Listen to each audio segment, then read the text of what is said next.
want to start throwing bars right now. Hey. Yeah. Go ahead. Come on. Can you throw some bars? I don't rap anymore. You look like a rapper though. I mean, it's part of the initiation of becoming a creative. It's Yeah, like you have to look like a rapper. He's got the swag of a rapper. I know. Ladies and gentlemen, special guest in the building. Let's go. At the Master Bus. Yes. Where we talk to creatives, celebrities, dope guys. Guys that do dope stuff that you might not know. That create the stuff you see on TV and hear on the radio, but you don't know how it happens, how it comes together. Let's go. So today we got a special guest in the building, Mr. Kenny Mumba.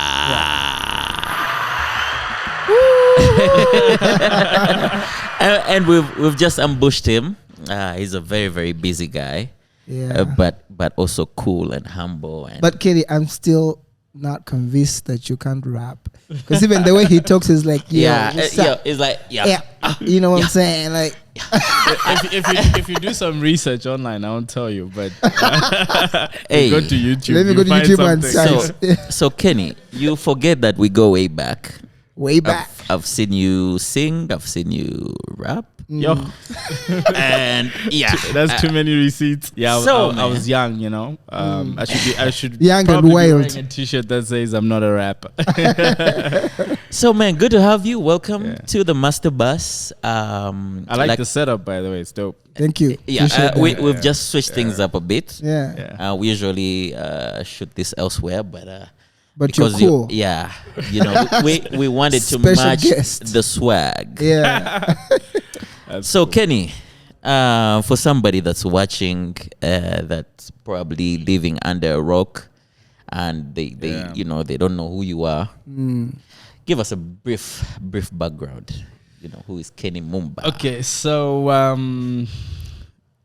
as a creative, my path has been, so you start out with the being curious about how images on TV are made.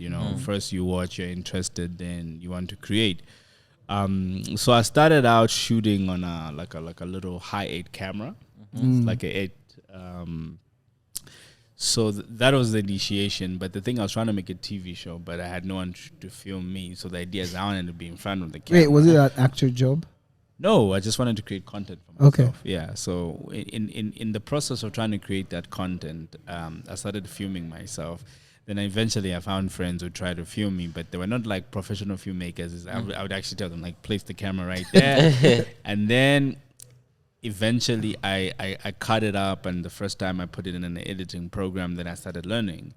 And then that being curious kind of formed into how do pictures come together? Why do certain things look the way they look? And then I was creating a music show, actually. That's why I ended up getting into music. But I got into music for the fun of it. It wasn't like something that it was a passion. I wanted to do. So that then eventually transitioned to you come from a background where it's different.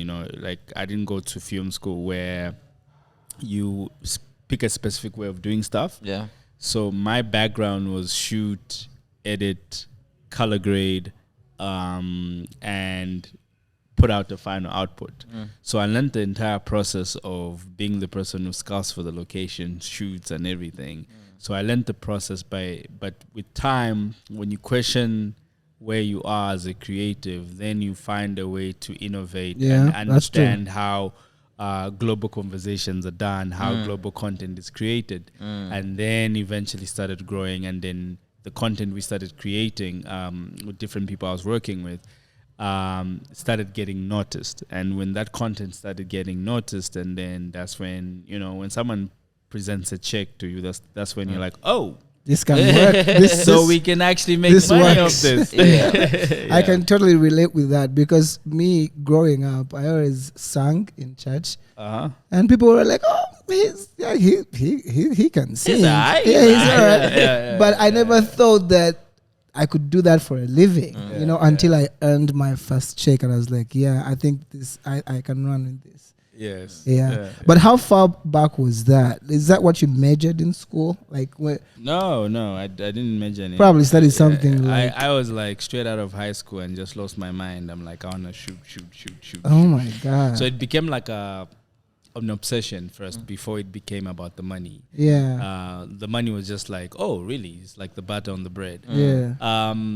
So the element of wanting to create pictures that are narratives that are powerful was really the passion. It was never about what you get out of it, what you gain out of it. There is something very powerful you said. Bernard, when you do something that convinces you, even for video, when you watch it, it's convincing even to yourself. You're like this. If someone ever watches this, they will believe the story. I think that's very, very powerful to be able to create something like that. Yeah, true. Yeah. I need to know. So, do you feel like you had an advantage? Because I've seen guys that go to school and do the stuff that we do, and whereas most of the dope guys that I know taught themselves and they just figured things out. Do you think it's better that way? I think everyone is built differently, and there's some who go to film school and nail it. There's some who go to film school and you're like, ish, you should be an intern on what we're doing. I think it just is the passion behind it, is how far you want to go, how you want to push. So really your destiny is determined by what you want for yourself eventually. Passion. Passion is everything.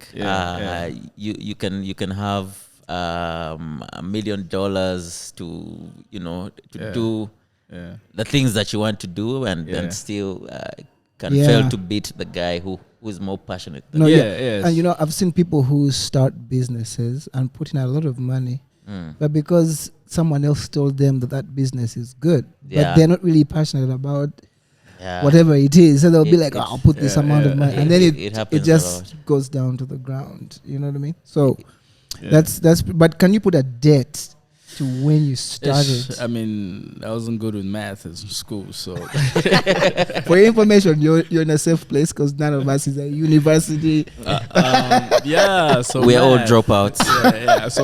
So someone can correct it in the comments and say this is the date.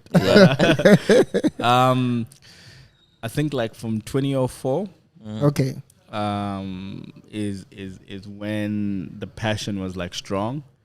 That's a long time. That's 22. You don't look old. That's like 18 years, right? Yeah. But you didn't give us the proper intro. Where you from? So I'm Zambian. I was born in Zambia. Now it's hard for people to say I'm only Zambian because I travel the continent. I've been I was just about to say, you're picking up the South African accent. Hey, where's the man?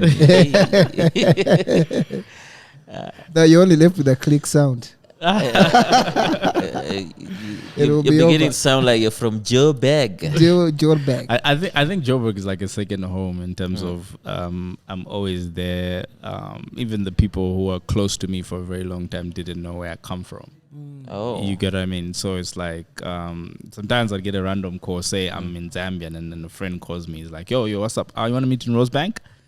I'm like, no, I'm home. I have to catch a flight.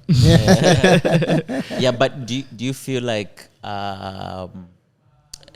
SA right now is like the headquarters for anything creative production?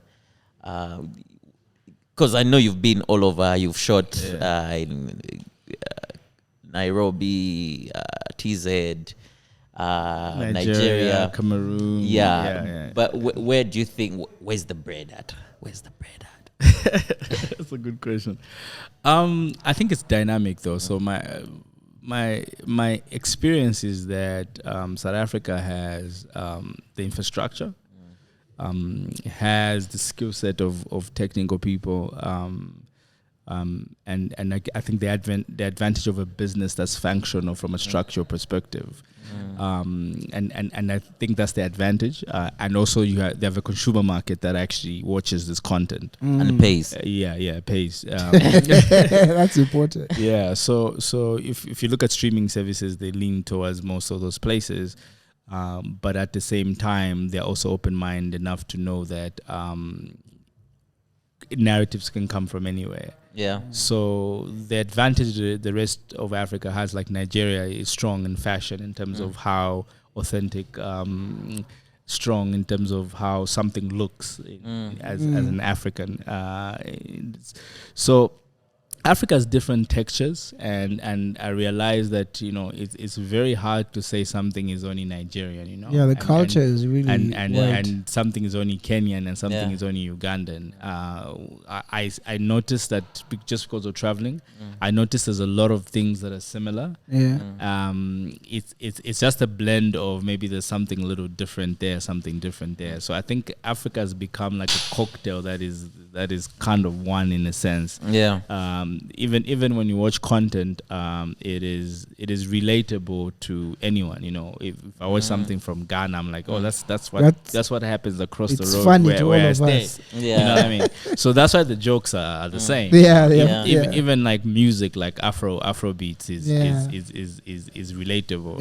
Like even when you play me that song in the car, I was like, I can relate to that. And it was so funny that.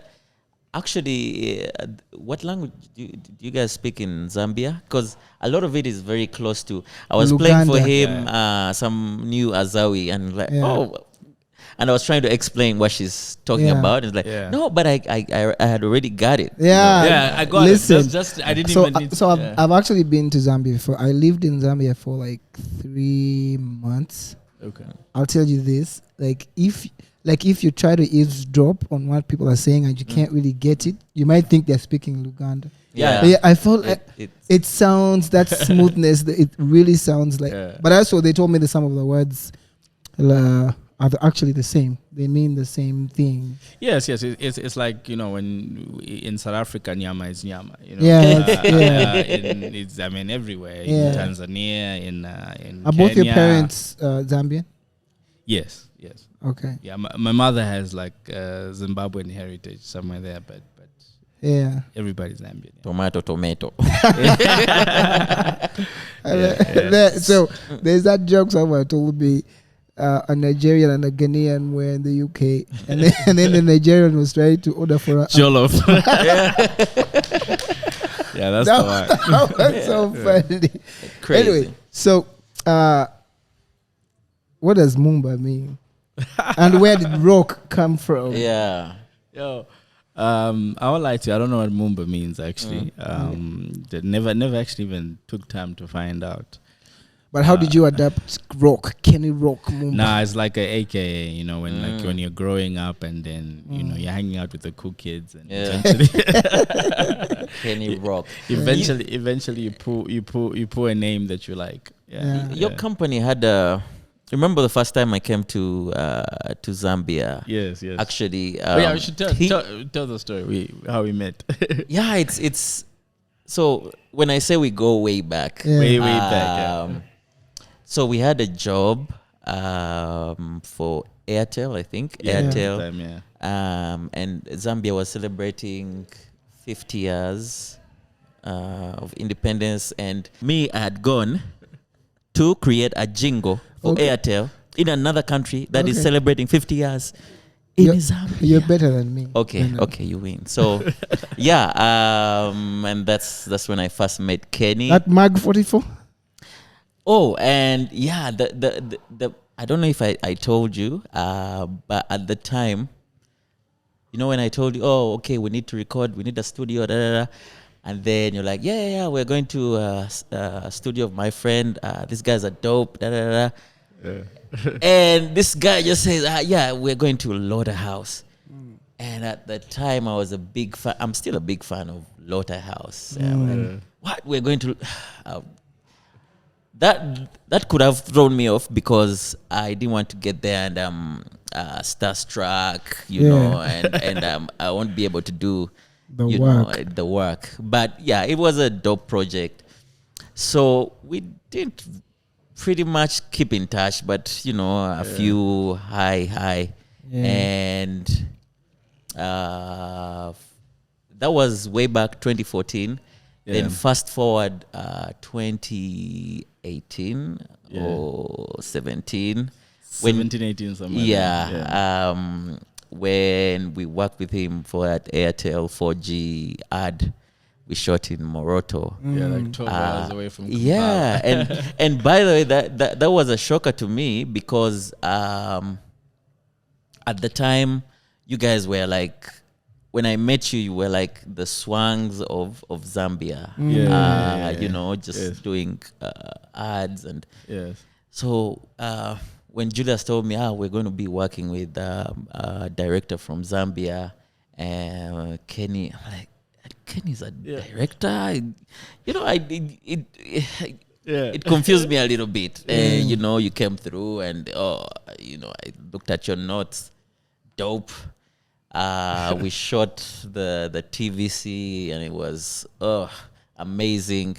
Yeah. And we've kept in touch. He's like my other brother from the other side. Yeah. Let me ask you: do you you can answer this question however comfortable you feel like? Yes. Do you have a family? Yeah, I do have a family. I have 2 kids. So one is like 10 months. The other one is like 6. How do they make you feel? The 10 months one, is it a girl? I'm a girl dad. Oh my god! Oh both my dads. baby. Both girls. Yeah, both girls. I have a wife as well. Yeah. Married? Yes. How many years? And there's a reason why I'm asking. Like I think we're heading to 3 now. Oh. Yeah. Fresh. Yeah. Fresh in the game. Yeah. So I want to know, does your kind of work, how do you manage to balance? Because some of us are not doing well, especially him. The passion for the work is more a bit too high. Is a bit too high, and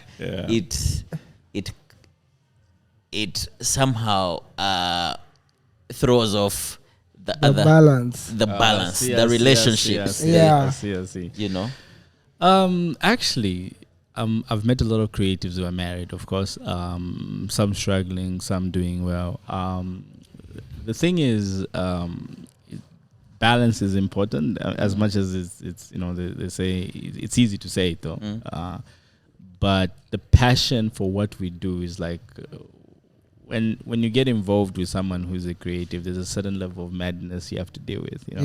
That's true. Late hours. Because the thing is you could be sitting and thinking the person is thinking nothing. Maybe you're processing how you're gonna pull off a project. You're processing how you're gonna creatively, do something. But the thing is, it becomes part of your life as much as you want to disconnect from being a creative. Yeah. So even if say you're on holiday, you're like, oof, the sunset looks dope, eh? Shoot a nice silhouette here. Do you have a workstation at home? No. Okay. You don't want to bring work home. No. But the thing is, I'm always out. I'm always on the move. So it is difficult, but I think it's just talking through things that helps. Yeah. Okay, and it's important for your partner to understand. Yes. But I think as much as it's important for your partner to understand, it's important for you as well to understand where they're coming from. You get what I mean? Yeah. So they're not really placed in your life to only drive your path where you're going. So I think that's where the balance comes in. Yeah. Oh man, because I really. Bernard has a lot of work to do in that area. I struggle. Like, I'll give you an example. Back in the days when I was seeing this girl, like I would not get it. Dealing with client pressure and deadlines. And then all of a sudden, as you're not texting me, why are you not replying by messages? You have not called. Benon doesn't get that. Like that will be like, what? Okay, now I understand that that you have to be nice sometimes, but it's like the days just flow by, and before you know it, okay, you've not said hello, you've not responded to a text, you've not. It's hard. And also, are they? And this is not a trick question. Are they part? I mean, obviously, are they part of the reason? Is it part of your drive when you wake up and say, I'm going to work for these people?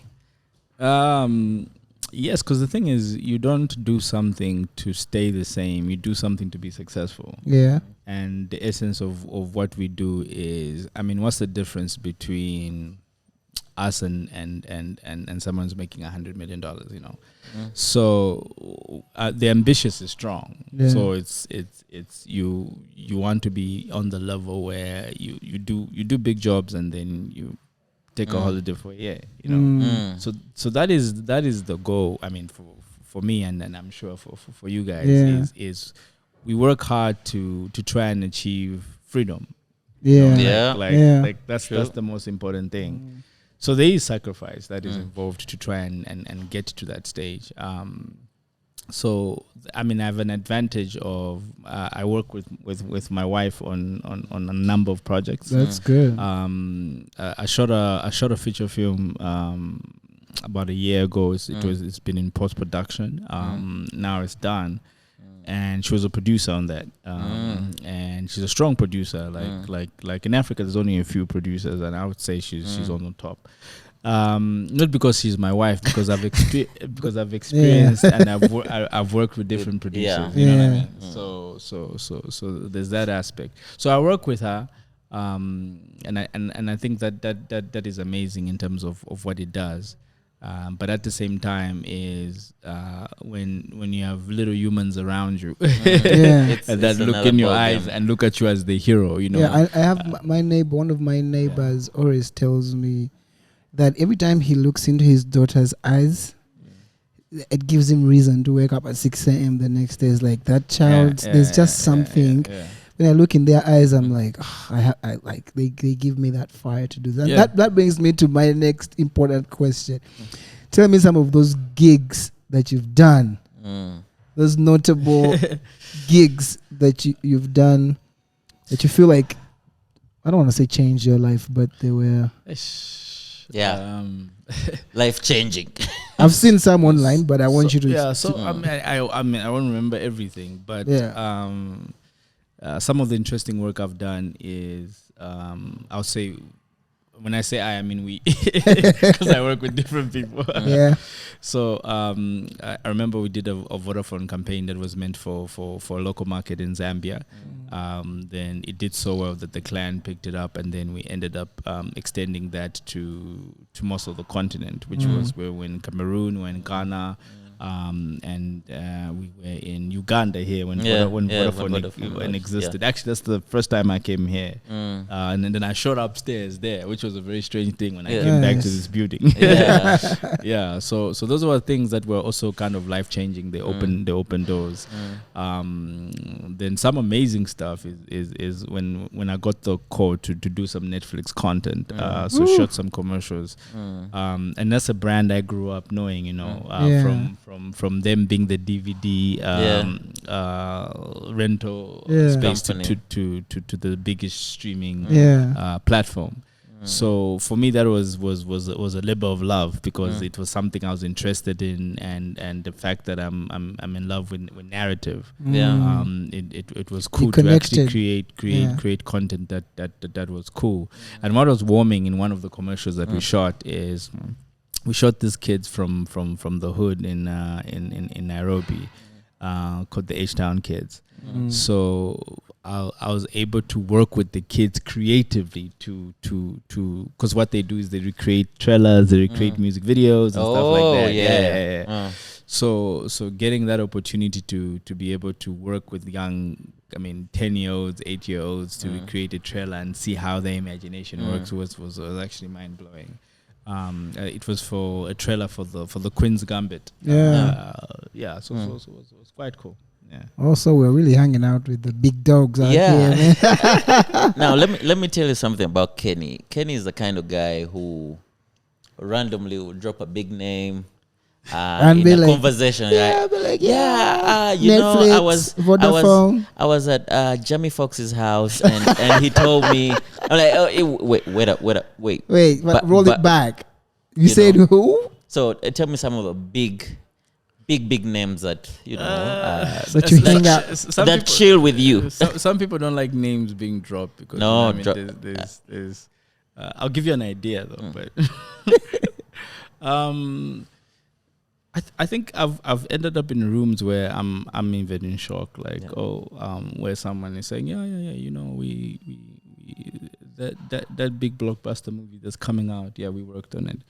I remember actually when I was in LA once, and I'm at this party, and then I'm being introduced to different people, and they're like,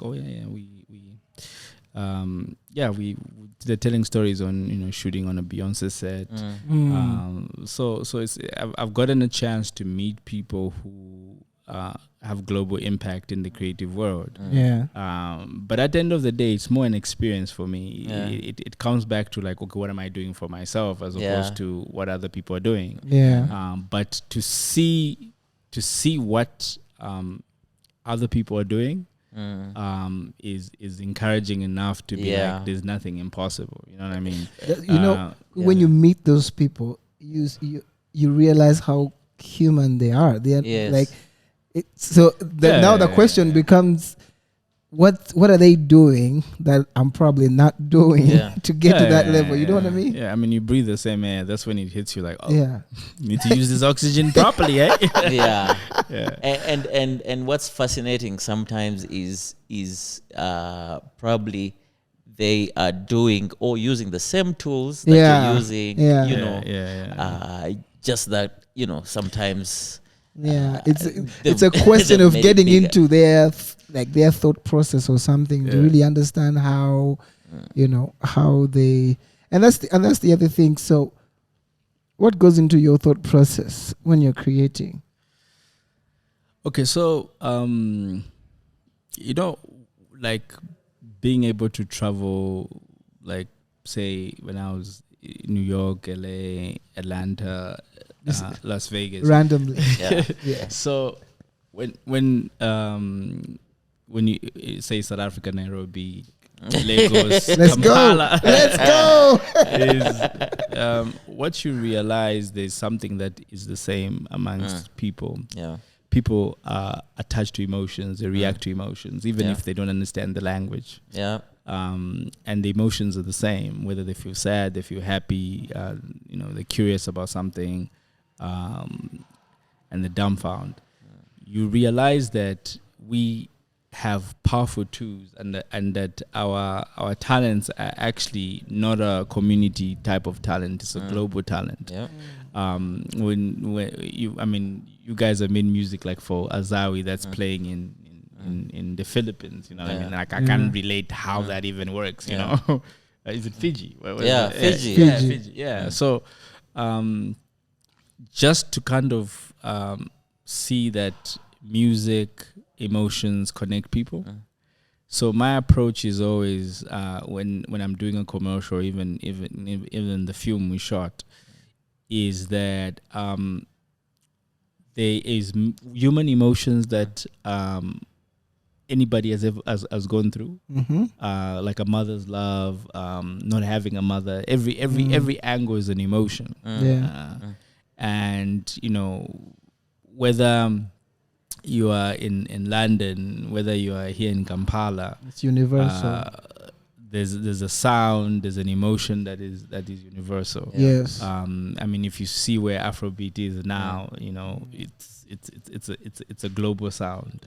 But most of the people don't even know what the lyrics are. You know? But they know what the emotion is. Yes. So my approach is I'm always trying to look at a human story. I always look at what people react to. So even like the different places I've gone to, my trip from the airport to the hotel is, or like when I go down to the markets, is I'm looking at things. I'm like, yo, that happens in Lagos. That is what happens in Lusaka. That's interesting. That is the same in Soweto in South Africa. or like in Zanzibar. So you kind of see things that are similar that make people the same. Yeah. And I think people, if you don't travel, you think that a lot of people are different. Yeah. But we're all the same. It's just our backdrops are different sometimes. You know what I mean? Okay. So that's really you're powerful. traveling. You believe that your traveling contributes a lot to your storytelling? Process? Yeah. Yes. It does. And also human interaction. So I interact with a lot of people. Yeah. I interact with crazy people. I interact with calm people. So Yeah. I interact with people who are passionate in certain places and they see things in one way. But you realize that what connects everyone is the same, and I use that as a heartstring to create content. Yeah. Bernard, Human emotion is really powerful. tell the listeners and those who are watching what Kenny did. I don't know. You can use the right words for Azawi's. Oh, okay. Thank you for bringing that up. So we shoot a lot of stuff with Kenny. Like we shot, I think was it last year but one when we were shooting the MTN Pulse ad. So 2 years ago, actually. I think time flies. It's like 2 years ago. So we were leaving a different location, heading to another location, to set up. And we were riding together. So of course, Kenny knows our history, where we come from, how we manage artists and that kind of stuff. So it's like, what are you guys working on now? Any new artists? Yeah. I'm like, there's this new girl that we are pushing. It's called Azawi. And by then, of course, the songs were not yet out. Yeah. But, we had the demos. A couple of demos on the phone. Yeah. I played for Kenny, a few of those songs, like, Kenny has the weirdest expression, can you guys come down to SA? And because I have a lot of connections in South Africa. I think that speaks so much about his passion. Bro. Yeah. All you have to pay for is, just logistics. You don't have to pay me. We got to do the right visuals for these songs. This is the right sound. This girl is going to blow up. He could not stop talking about Azawi. Even when we were shooting, was crazy. Even when we were shooting, he would come and say, "So now, you know what we could do for Azawi?" And then we would go like, "Oh, look at me talking like as if I'm part of Azawi team." But you are though. So he is, and really, thank you for that, because I believe, first of all, you confirmed what we believed, and pushed us to step it up, because a lot of times as young artists or managers that are trying to push an artist or a product, at times you're like, but is it worth the investment? Is it worth the and at the back of our heads we're like, we need to do really you need someone who's thinking at that level. And imagine we had shot some of the videos, like we had already shot Maya, but so Kenny was like, let's take it down. And really that set a tone for the so album. Kenny directed Maya and Fwa videos. Yeah, very, very dope. very. Dope. Where did you get those girls in So there's like casting agencies. Casting agencies. Because some of the people saw them and like, I think I know that girl. I think some people are like influencers, so they're famous in terms of the girls are really famous. Yeah. Can you say something to upcoming video directors, music video directors, a man of your experience? Say something that you would say to yourself how many years ago? 24. Because it's only 28. Yeah. Oh wow! I wish you knew. I mean, I would say the easiest thing is the fact that you have a tool in your hands. So we grew up in an era where we're shooting on tape, So No mistakes. We didn't. YouTube didn't exist when I was making content. So YouTube exists because people make content. You know what I mean? So you have access to anything these days. In terms of, you can pick up a camera and not know how to use it and click how to use it online. You just Google that. So young people today and just people in general today have more information than I had. And the thing is, you have to be on a constant journey to innovate. So I know what's happening in terms of technology. Yeah, you're up to date. Or like what is the new style of creating content, or even innovating styles of creating content. So for someone who's young out there, I would say, be pushed to learn more. Be on a constant journey to understand how high-end content is created. But not only that, the biggest thing outside the high-end content is narratives. You find narratives are what go viral. What I mean, it's not about if something was shot nice and pretty and expensive. It's really about whether someone connects to it. You see how we share memes. Someone sends a meme and it's like a bad quality video, but that thing has got a million views. By yourself. Million plus. So the biggest thing for any creative out there is, do people connect with your content? So if people connect with your content, that's powerful. then one person, two people, then eventually you have a community. From a community you have a country. From a country you have a continent. From a continent you have the globe. So if you look at things like Squid Games, when I watch that content, they're not speaking English, but the emotions of how the content is put together, it's universal. It's universal. So I think media and just content creation, or directors or musicians, is you hold the power to a universal language, and you use it wisely, then you have the globe at your feet.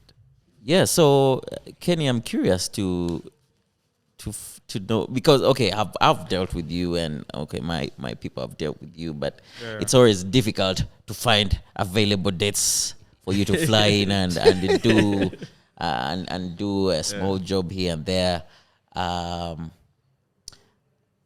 First, I want to know, that is, if you're okay to talk about what are you working on, I can and not just here in Uganda, but because I know your calendar is crazy. And also, like, what are those future big gigs that you have lined up? And also, how can we be like you? And not just in terms of being a dope director, but I'm sure right now, like, there are certain hookups that like, everything is aligned. You have agents now. We don't deal with you direct. I can only deal with you. I can only deal with you direct if I'm just saying hello, hi. Setting you up. But if it's a job, I have to call your agent. The agent will want to know what's your budget. Like, how do people even reach you if they want you to give you? It's not that deep though. I mean, there's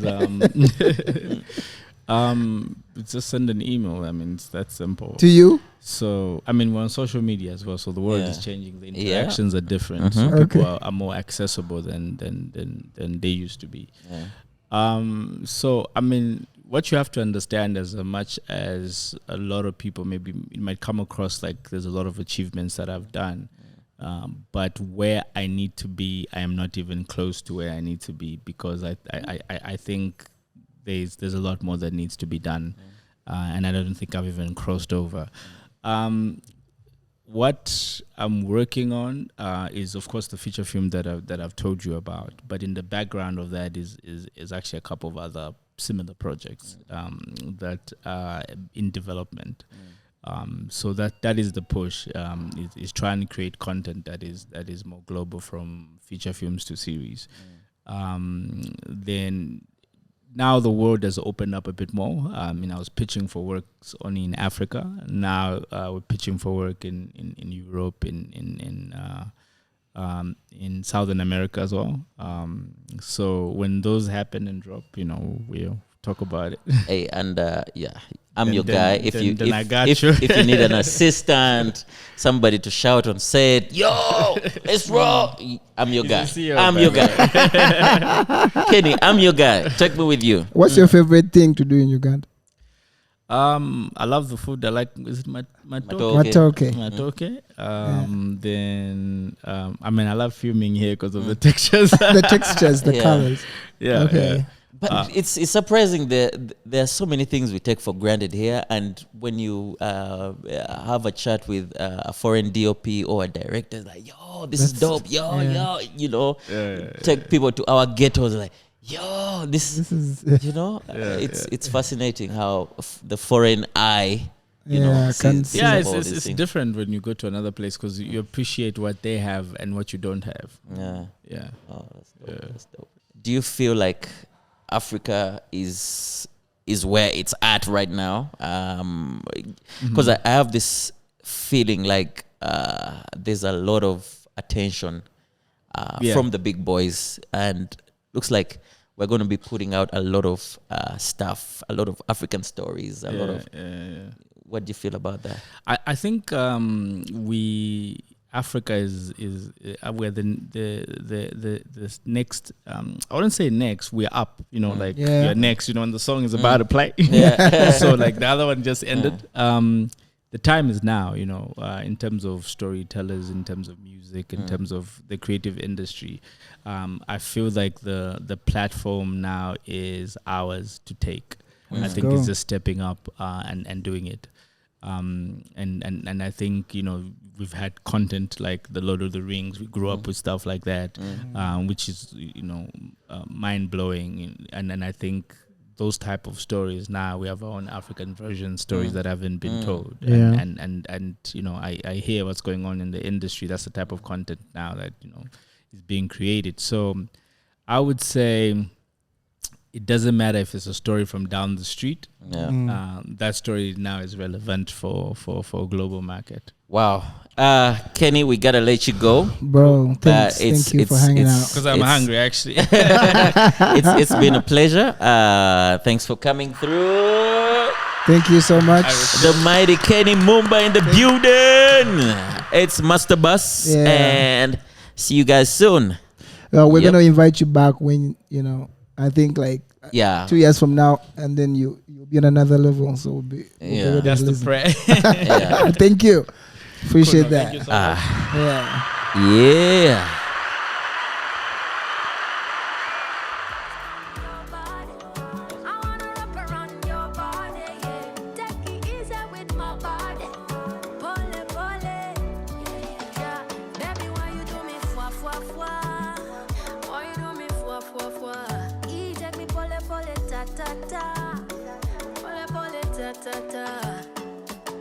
You rushing my body, why you rushing my body? Every single time, baby, I better papa chi. You rushing my body, why you rushing my body? Every single time.